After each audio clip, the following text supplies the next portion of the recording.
Olá a todos. Hoje nós vamos continuar conversando sobre o livro Conspiração no Gênesis 6, como as sociedades secretas e os descendentes dos gigantes planejam escravizar a humanidade.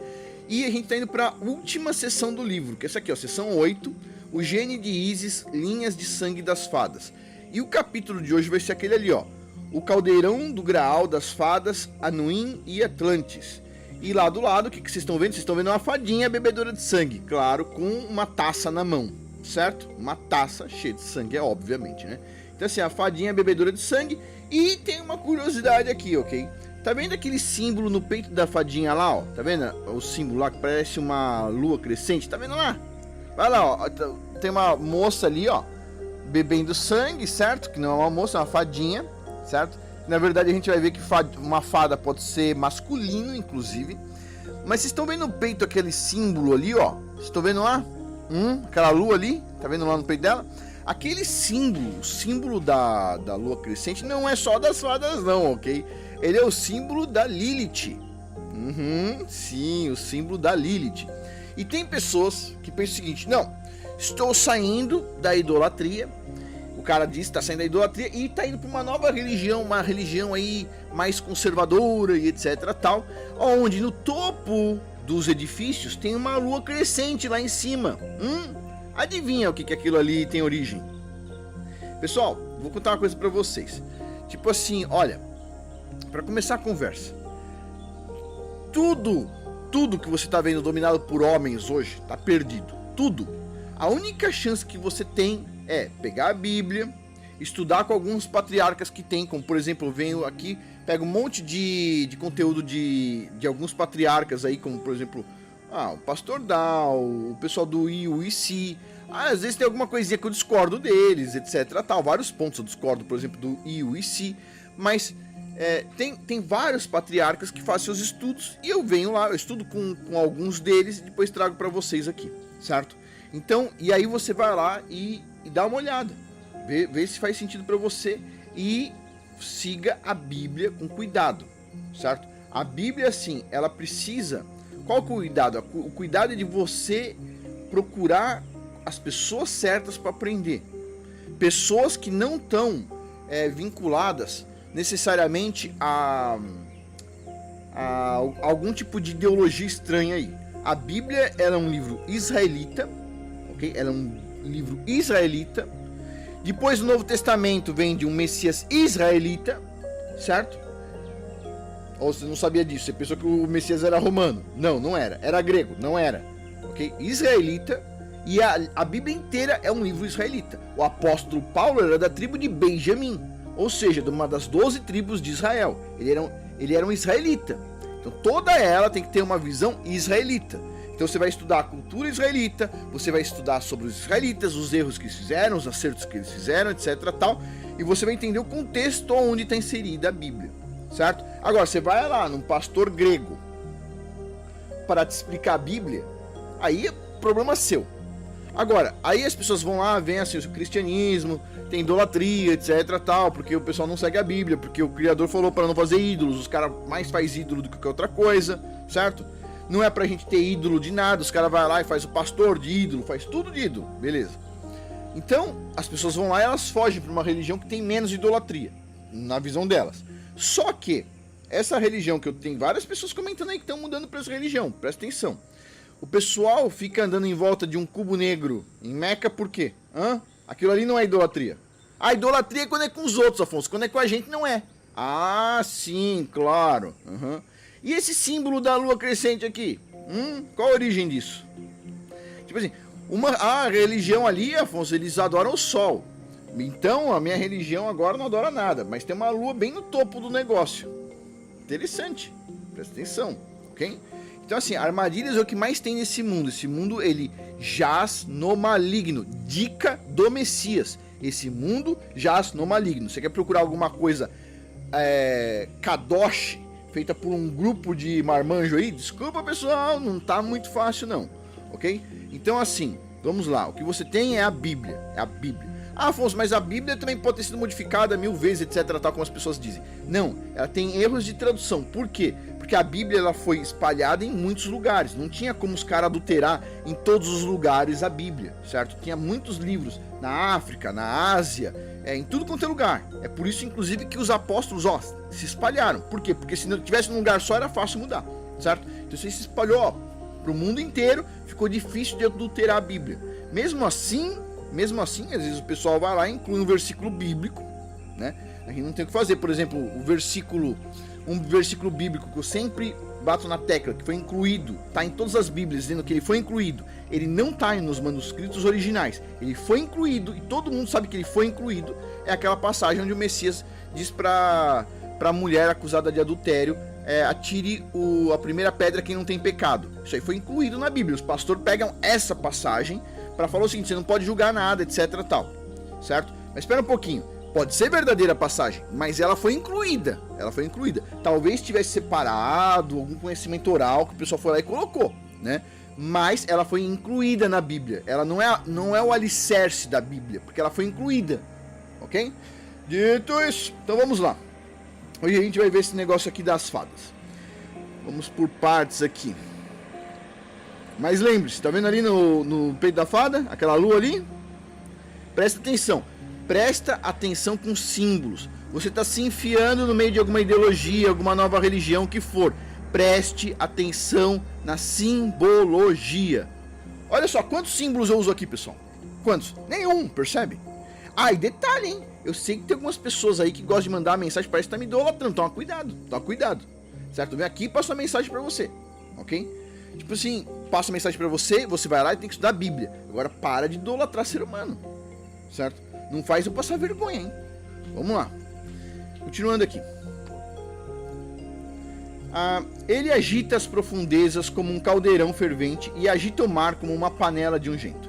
Nada na terra é igual a ele, uma criatura sem medo. Ele observa tudo que é altivo. Ele é o rei de todos os orgulhosos. Está lá em Jó, capítulo 41, versículo 31 a 34. Esse aí é o Leviatã, certo? É o rei de todos os orgulhosos e sim, rei aí sobre todas essas fadas e companhia, porque são todos orgulhosos e tudo mais.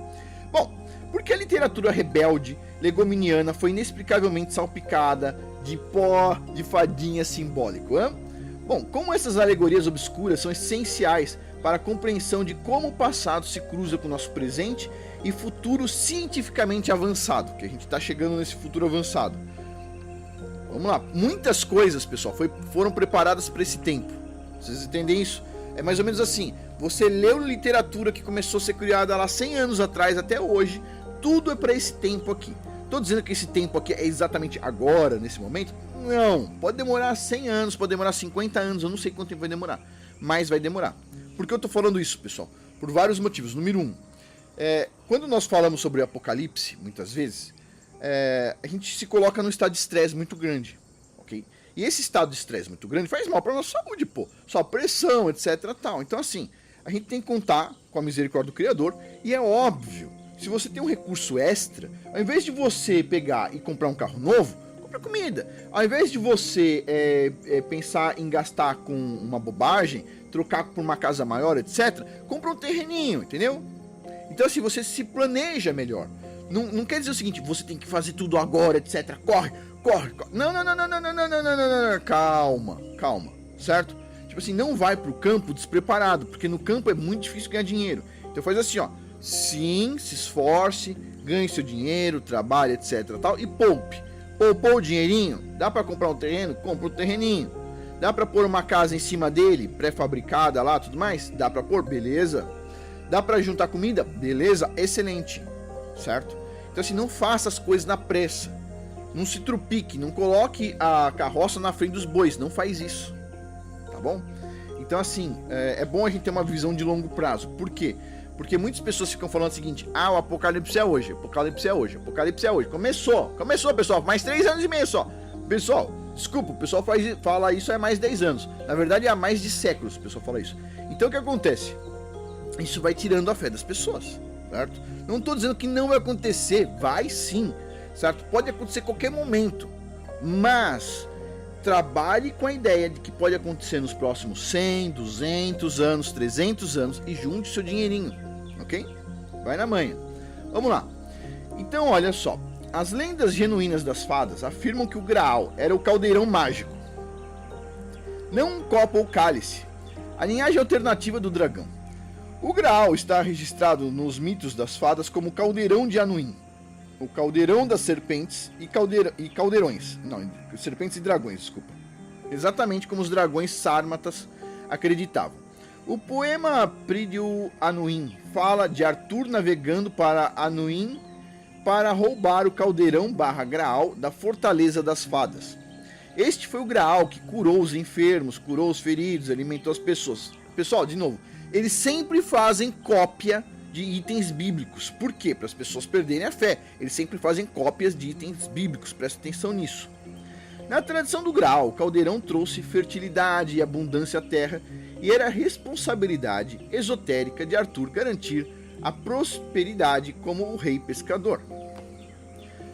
Toda a literatura do Graal e arturiana, de acordo com Joseph, foi codificada com uma porção inexplicável de memórias e informações retratando a época Atlântica e o dilúvio, incluindo as raízes de Merlin que datam desde os druidas até o misticismo da Atlântida. O nome que conhecemos como Merlin não era o seu nome verdadeiro, pois Merlin é um título. Os Merlins foram os grandes videntes dos reinos gaélicos, para as cortes reais e altos reis. Eles eram uma classe de sacerdotes druidas, semelhantes aos filósofos gregos clássicos, os magos caldeus, que eram também derivados de uma antiga tribo sacerdotal, lembrada como os sábios. Então, os sábios aí tem a ver aí com os sacerdotes druidas, que são semelhantes aos filósofos gregos, são a mesma coisa, ok? Por que você acha que os filósofos gregos chegaram até hoje? O pessoal vive questionando, será que Jesus e Yahusha existiu? Beleza, ninguém questiona se Pitágoras existiu. Ué, não, mas Afonso, Pitágoras tem a forma de Pitágoras. Quem disse que a forma de Pitágoras foi inventada por um cara chamado Pitágoras na Grécia não sei quantos anos atrás? Quem disse? Prova. Prova. Aí não dá, né? Só que é o seguinte, o Messias, tudo é questionado do Messias. Quando chega lá nos gregos, zip zap. Interessante isso, né? Tudo bem. Tá aí os Merlins, né? Os magos, sábios, etc. tal. Vai seguindo os sábios, vai. Vai lá, esses sábios. Pessoal, o cara da roça lá, que sabe plantar batata, tomate, não sei o que, etc. tal, tá produzindo a própria comida, esse aí o pessoal ninguém considera sábio, certo? Na hora que faltar comida na mesa, você vai ver o que os sábios vão estar fazendo. Vão estar lambendo o pé dos caras que produzem tomate, batata e companhia, tá bom? Os sábios não produzem um grão de nada. Um grão de nada. Compra tudo pronto. Esses são sábios. Esses são sábios. Vai seguindo esses sábios aí. Ó, em latim, Merlins e sábios foram identificados como nobles, do grego noble, que significa saber, como em gnose. Portanto, nobre, os celtas eram a raça nobre da linhagem élfica. Os nobres, fadas élficas, eram conhecidas como gnomos ou goblins. Olha lá em cima, de onde vem o negócio, ó. Goblin. Aqueles que guardavam segredos, conhecimentos e genealogias pré-diluvianos. Afonso, você tá viajando na batatinha aí, etc. Pessoal, não sou eu, tô só traduzindo o livro, pessoal. Quer questionar, nem coloca comentário aí me xingando. Xinga o cara que escreveu o livro, certo? Tô só traduzindo aqui, fazendo algum comentário em cima.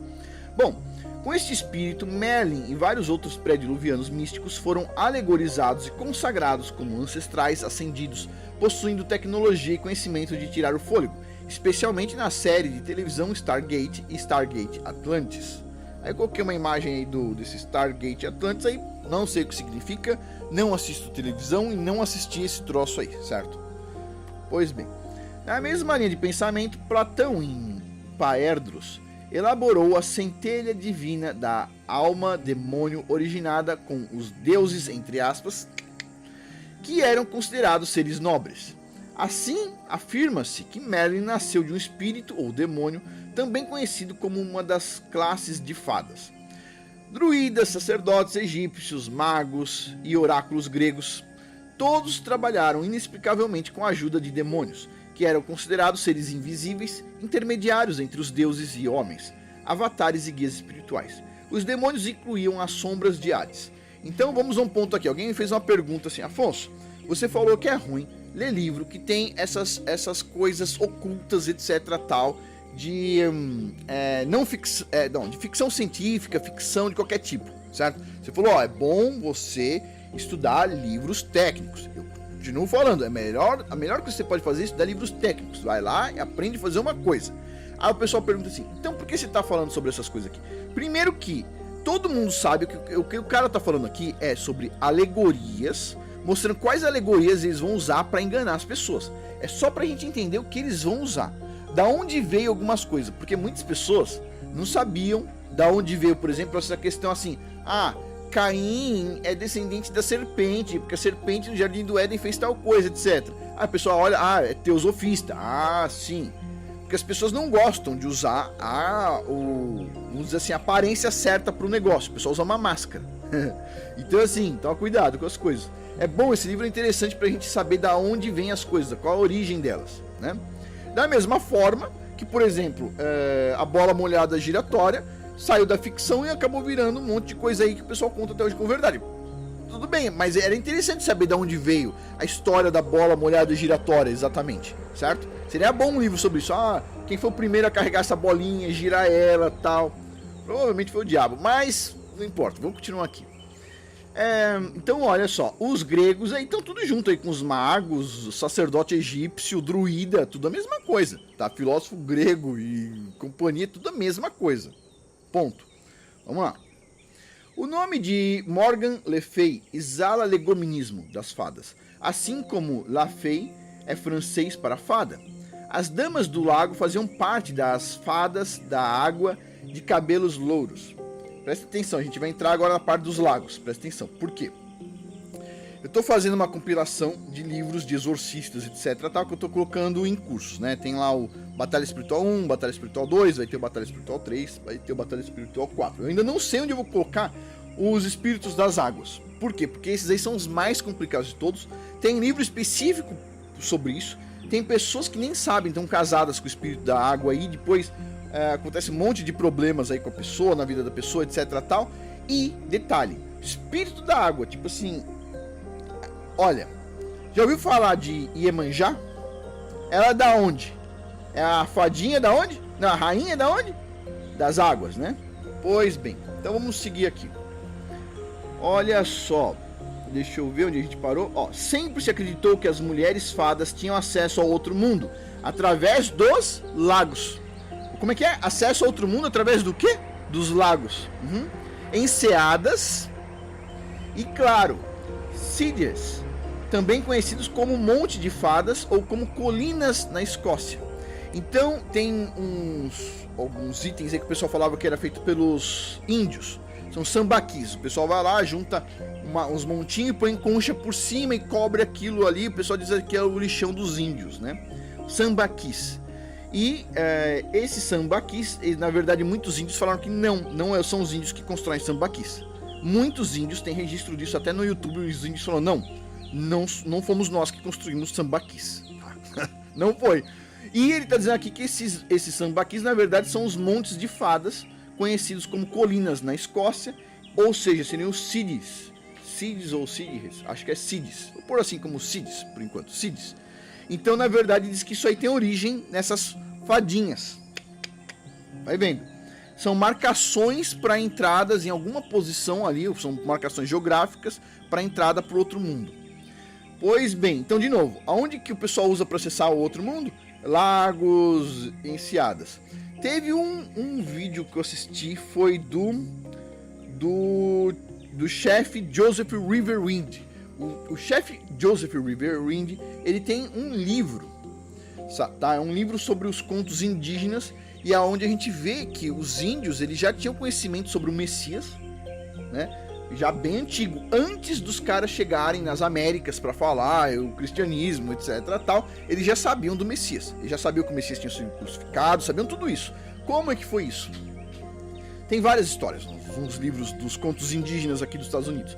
Mas uma das histórias diz, rapidinho aqui, uma pausa, vai.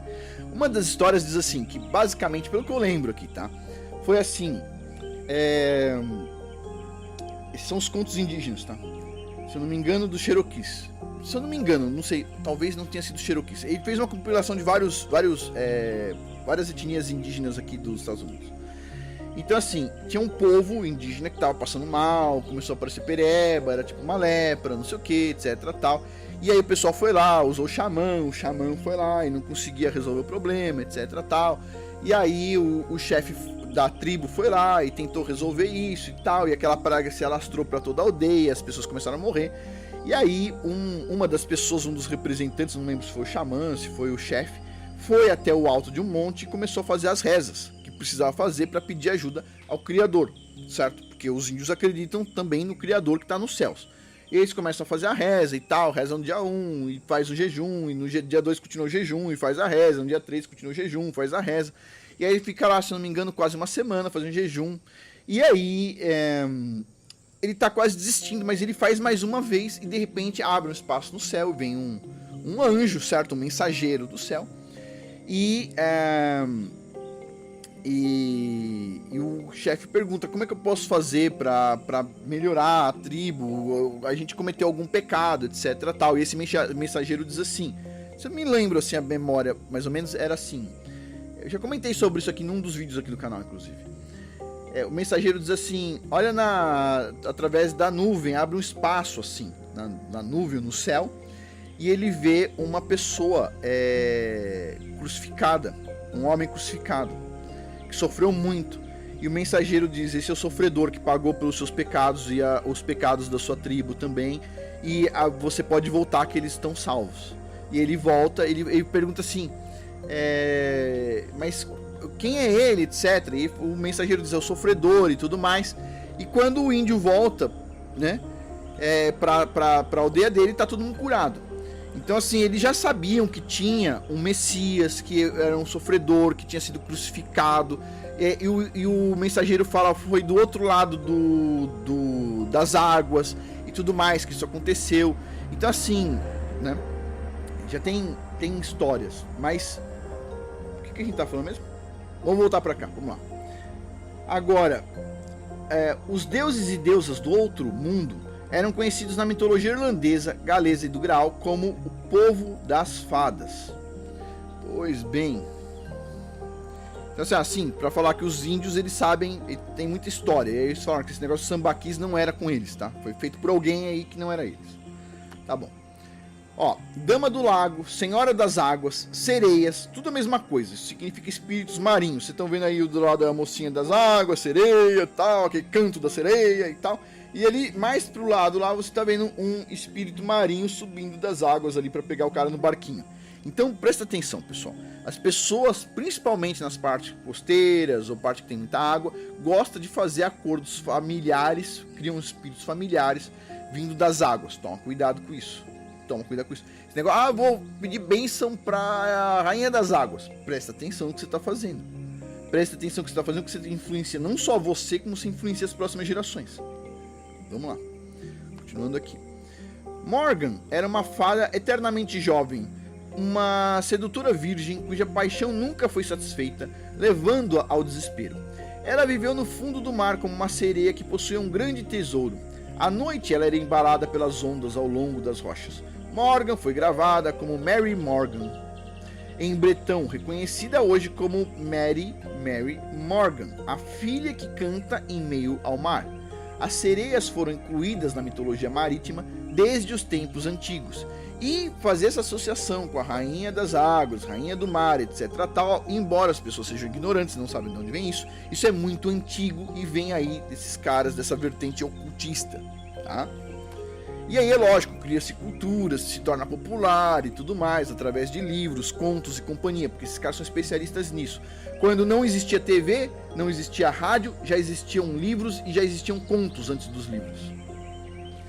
Bom, isso é compreensível, pois a derivação do nome em inglês significa mar e donzela do lago.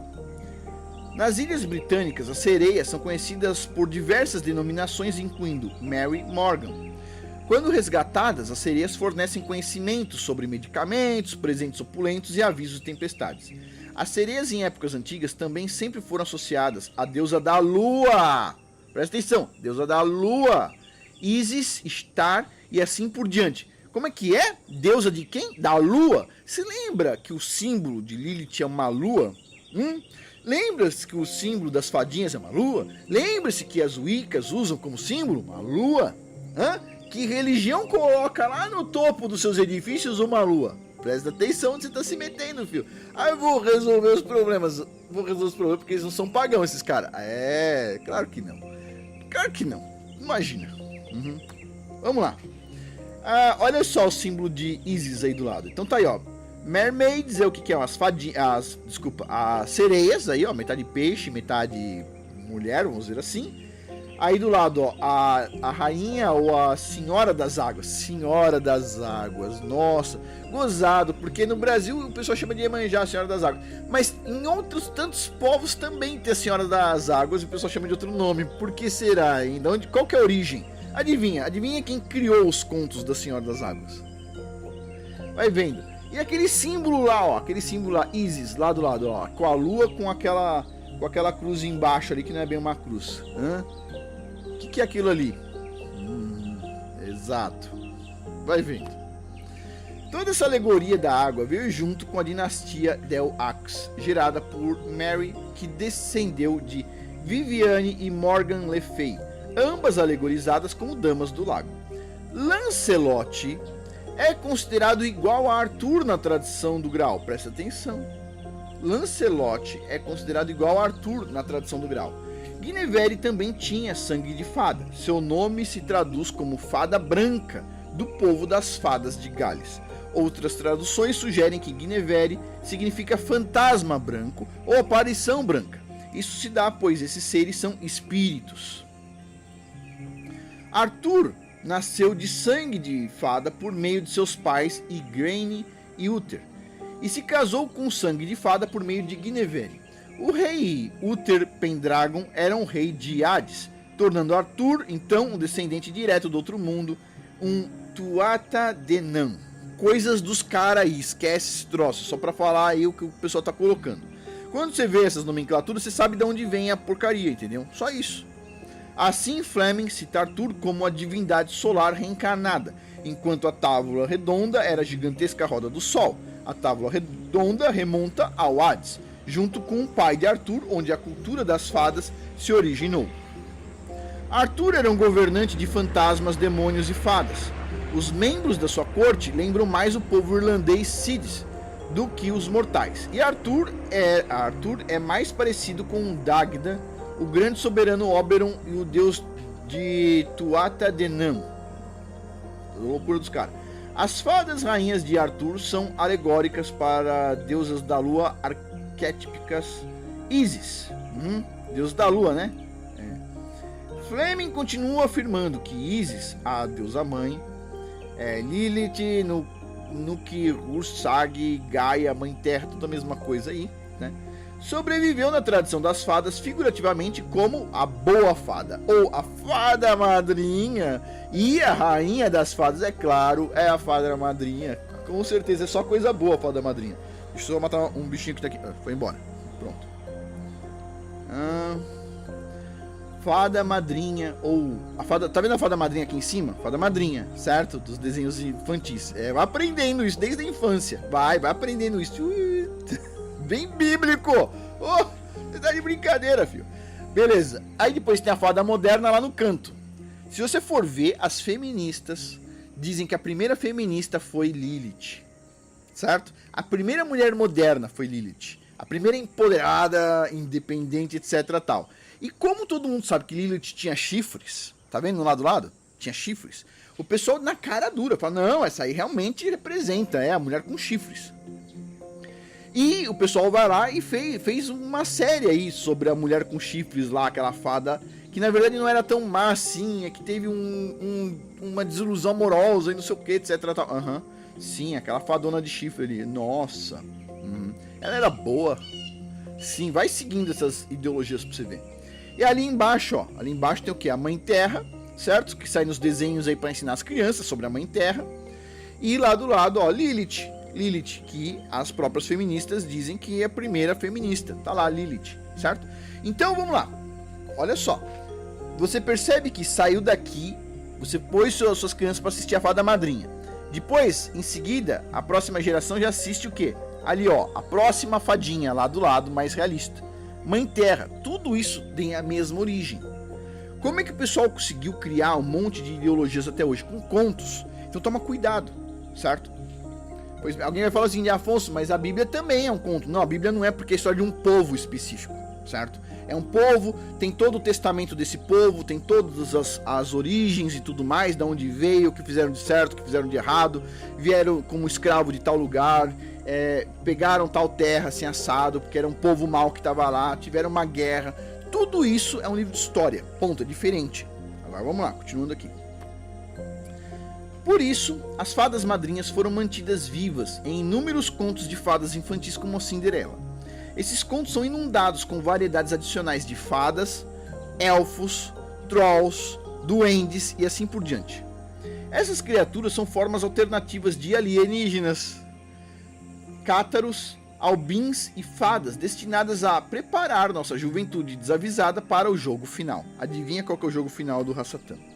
Nossos jovens foram bombardeados por meio do entretenimento, artes e literatura com o simbolismo de Gênesis 6 para enganar e preparar essa geração que perece.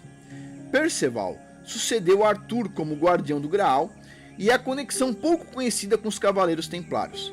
Perceval foi o sucessor da linhagem Rex-Deus Sangreal e o fundador e inspirador dos Cavaleiros Templários, que era originalmente uma ordem dos Guardiões do Graal. Então presta atenção de novo.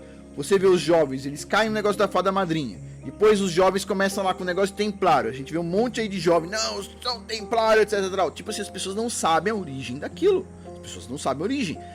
Meu, você segue o que você quiser. Só tô falando o seguinte, pelo menos saiba a origem. Só isso, tá? E a gente para por aqui. No próximo episódio a gente vai falar sobre os senhores fadas de Tuatha Dé Nam. Os senhores, masculino, senhores fada. Olha só que coisa. Vai prestando atenção no negócio aí. O negócio é doido. Mas tudo bem, a gente para por aqui hoje. Muito obrigado a todos aí pela atenção. Até mais.